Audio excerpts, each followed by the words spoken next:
Well, welcome. It's going to be a little bit different since we're talking about gas stations today, but technology innovations have and continue to shape who we are as a society. Gas stations are a major component of our society's infrastructure.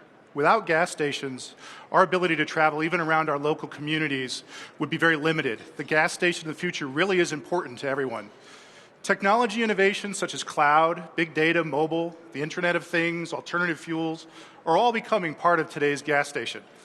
And are having major impacts on consumer experience, operations, marketing, and it's these technologies that are helping define that gas station.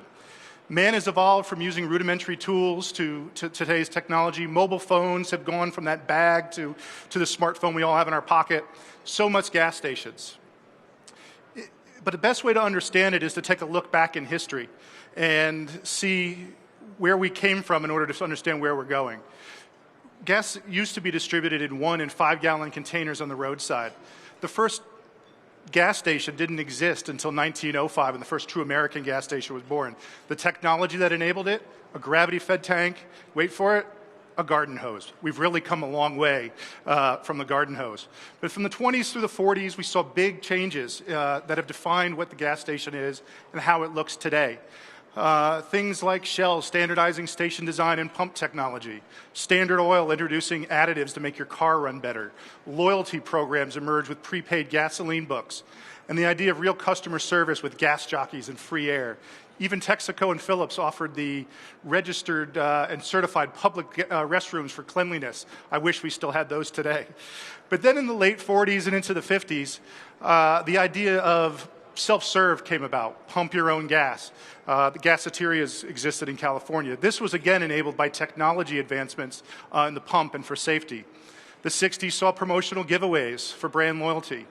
And then OPEC, the OPEC oil embargo of the 70s, really changed the shape of the industry, pushing out the mom and pops and making way for the big brand mega stations that we all know today. Those stations today, that concept of the big station with the convenience store, really came about in the 80s and have evolved to what you see today. But perhaps the biggest technology innovation was that of the gas pump. The first pump that actually metered volume came about in 1912. Direct marketing on the pump toppers, 1914. But the coolest piece was in 1933 when the first computerized pump meter that actually measured volume and price was introduced. This was a big deal because it brought about the phrase "fill her up," because previously the meters only did volume and attendants had to calculate the price themselves, so they tried to fuel up in full dollar amounts. But what's really neat, besides pump technology, is now mobile payments. How can I pay at the pump? Credit cards at the pump didn't exist till 1980s.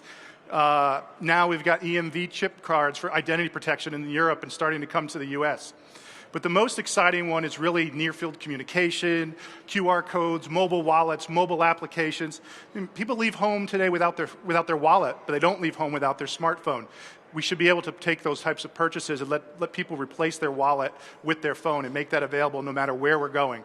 It also allows us to collect more data about our customers, which is really, you think about big data, it's a key piece. But you can't think about the gas station of the future if you don't think about alternative fuels. They're necessary.